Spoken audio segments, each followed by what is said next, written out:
शांति। आपका प्रश्न है कि आपके पति ने 20 दिन पहले शरीर छोड़ दिया और आपके ऊपर सारी जिम्मेवारी आ गई। 2 बेटे हैं, उसकी पढ़ाई और बूढ़े माँ बाप भी है। तो अब बहुत दिल से मैं मेडिटेशन तो करती हूँ, उस आत्मा को शांति भी भेजती हूँ। थोड़ा ठीक लगता, लेकिन बहुत अस्वस्थ होती हूँ। रात को नींद नहीं आती और छोटी उम्र में ही चला गए। मैंने पूरा चेकअप किया होता तो ऐसा नहीं होता, ऐसा गिल्टी फील होता है। 10 मिनट में सब खत्म हो गया। तो क्या ये घर में बूढ़े बुजुर्ग लोग हैं और ये चले गए, तो यह मेरे कर्म का या उनके कर्म का हिसाब है? उत्तर है, देखो, ये मृत्यु किसी के भी हाथ में नहीं होती है, वो सेकंड में ही हो जाती है। जो कुछ होता है इसमें किसी का भी दोष नहीं है। ये जो चेकअप करने की बात और जो भी बात आपने बताई है, वो अगर आप करते भी तो भी नहीं होता तो क्या होता? तो पहले तो आपको जो गिल्ट फील हो रहा है उसको स्टॉप करना है। ये नया पाप कर्म बना रहा है। दूसरा, आप सकाश देते हो, लेकिन ऐसे सकाश नहीं दो। उस आत्मा से क्षमा की कमेंट्री कर हिसाब किताब चुकता करो, उसको मुक्त करो और ऊपर से दुआएं दो। तो और आपको जो जैसा चाहिए उसका जीवन, ऐसा लिस्ट बनाओ कि वो जहाँ गए वहाँ बहुत अच्छी रीति सब उसकी संभाल करते हैं, धन धान्य से भरपूर रहे हो गए हैं, बहुत अच्छे घर में जन्म हुआ। ऐसा जैसा आपको चाहिए वैसा आपको भेजनी है एनर्जी। अभी एनर्जी कब भेज सकेंगे? जब आप खुद स्वस्थ होंगे। पहले तो आप अस्वस्थ होते हैं, रोते हैं, जो कुछ करते हैं, वो सारी नेगेटिव एनर्जी नए पाप कर्म भी बना रही है और उसके दूसरा जन्म में तकलीफ पैदा कर रही है। देखो, इस ज्ञान से हमें सब कर्म की गति सूक्ष्म समझ में आई। मेरे वेबिनार सुनो, मैंने बहुत सूक्ष्म में बताया है कि अभी वो आत्मा वहां जा रही है। अभी तो वो गर्भ में है, तो गर्भ में तो बहुत असर करेगी। तो अभी आपको अगर उसको अच्छा जीवन उसका बनाना है, या आपको आपका सच्चा प्रेम है, तो प्रेम स्वार्थ का नहीं होता है, निस्वार्थ होना चाहिए। सच्चा प्रेम दूसरों के लिए होता है। इसीलिए जिम्मेवारी बाबा को दे दो और अच्छी रीति अब कर्म की गति को समझकर फुल स्टॉप लगाना सीख जाओ और अच्छे विचार चलाना है, जिससे आपके अच्छे कर्म बने और उस आत्मा के साथ भी हिसाब किताब चुकतू हो जाए। बाकी अगर जिस तरह से आप कर रहे हो वो तो आप नया बना रहे हैं, ये तो दुनिया में सब कर रहे हैं।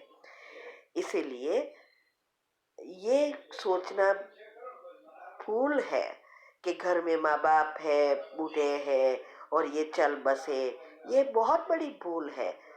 वैसे तो जन्म होता है, बच्चा चला जाता है, 2 महीने में चला जाता है और कभी कभी कितने साल तक कहीं जीते रहते हैं।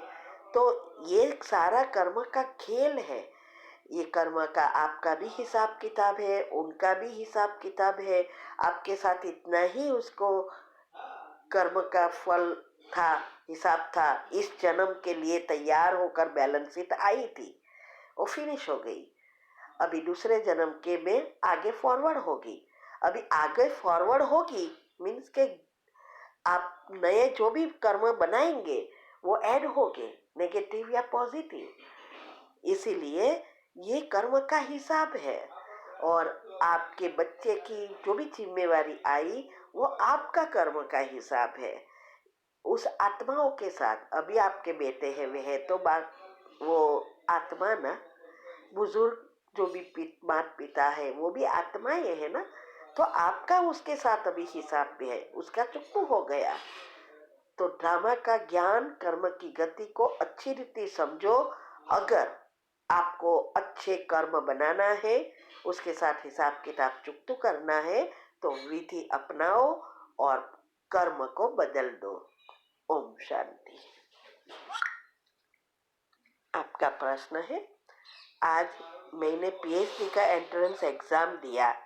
मैं डेली 5 मिनट की मेडिटेशन कमेंट्री करती हूँ।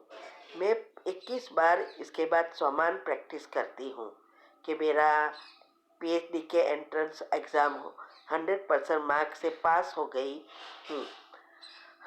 डेली करती हूँ, रात को भी करती हूँ, तो हर मिनट 3 बार करती हूँ। तो मैं ये समान 21 बार प्रैक्टिस करती हूँ। क्या मैं रिजल्ट आउट होने तक रिपीट करूँ? उत्तर है हाँ।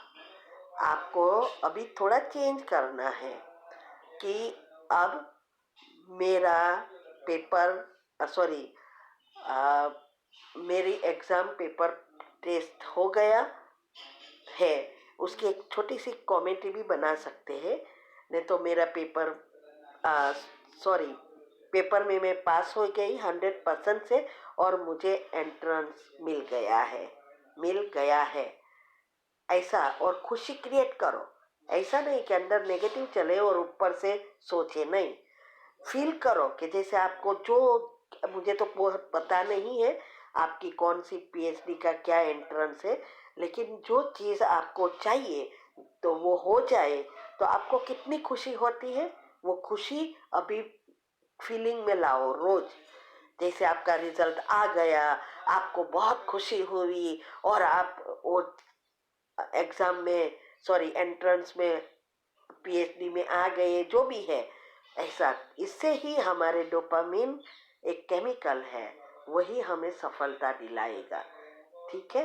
और मैंने जो विधि बताई है बच्चों के लिए, स्टूडेंट का रखा है, उसमें मैंने बताया है कि पेपर देने के बाद क्या करना है, वो सुनो और करो और जरूर हो जाएगा, लेकिन विधि ही से ही सिद्धि मिलेगी। ओम शांति।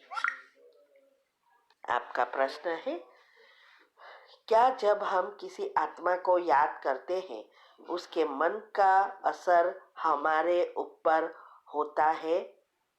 उत्तर है, देखो, जब हम किसी को दिल से याद करते हैं और वो भी उसी सब प्रकार की एनर्जी में है तो हमें असर करेगी।